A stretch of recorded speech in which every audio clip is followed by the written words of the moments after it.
ពិតចង់ហើអូនត្រឡប់ណាតែពេលនេះអូនមានអ្នកថ្មីថ្នាក់ថ្នមមូលហេតុយើងបែកគ្នាព្រោះរឿងយល់ច្រឡំគឺរូបបងធ្វើឲ្យអូនរបូតពីដៃបានត្រឹមលួចមើលមុខលួចសំឡឹងភ្នែកថ្លៃគ្មានសិទ្ធស្ដាយគ្មានសិទ្ធហៅនិមន្តនោះធ្នប់ត្រឡាញ់គ្នាបែរធ្វើជាមិនស្គាល់បងពិបា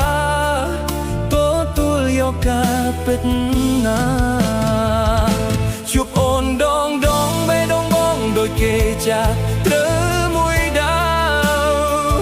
ឈឺណាស់ត្រានត្រៃបងចង់តែប្រយាយឲ្យអូនបានដឹងថានឹកអូនណាស់បងស្រឡាញ់អូនណាស់ដឹងទេប្រលឹងតែខ្លាយគេដឹងខ្លាយគេប្រច័ណ្ឌរូបគ្រឿងជីវ៉ាកាន់តែស្រឡាញ់កាន់តែនឹកកាន់តែមិនហ៊ានរំខានស្រីបងពិតជាខ្សែបើសិនដឹងថាថ្លៃអូនលំបាកព្រោះបង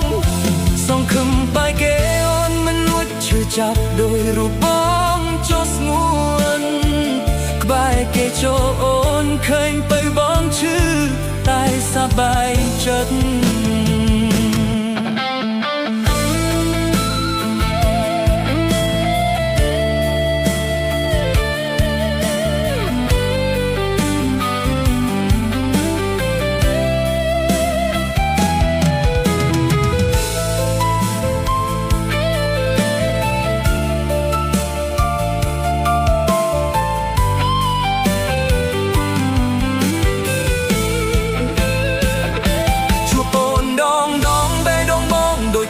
ចាត្រូវមួយដាវឈឺណាស់ត្រានត្រៃបងចង់តែប្រយាយឲ្យអូនបានដឹងថានឹកអូនណាស់បងស្រឡាញ់អូនណាស់ដឹងទេប្រលឹងតែខ្លាចគេដឹងខ្លាចគេប្រច័ណ្ឌរូបគ្រឿងជីវ៉ាកាន់តែស្រឡាញ់កាន់តែនឹកកាន់តែមិនហ៊ានរំខានស្រីបងពិតជាខ្សែបើសិនដឹងថាថ្លៃអូនលំបាកព្រោះបងសង្ឃឹមបែកគេអូនមិនលួចឈឺចាប់ដូចរូបបងចុះស្ងួនក្បែរគេចូលអូនឃើញទៅបងឈឺតែសប្បាយចិត្តក្បែរគេចូលអូនឃើញទៅបងឈឺតែសប្បាយចិត្ត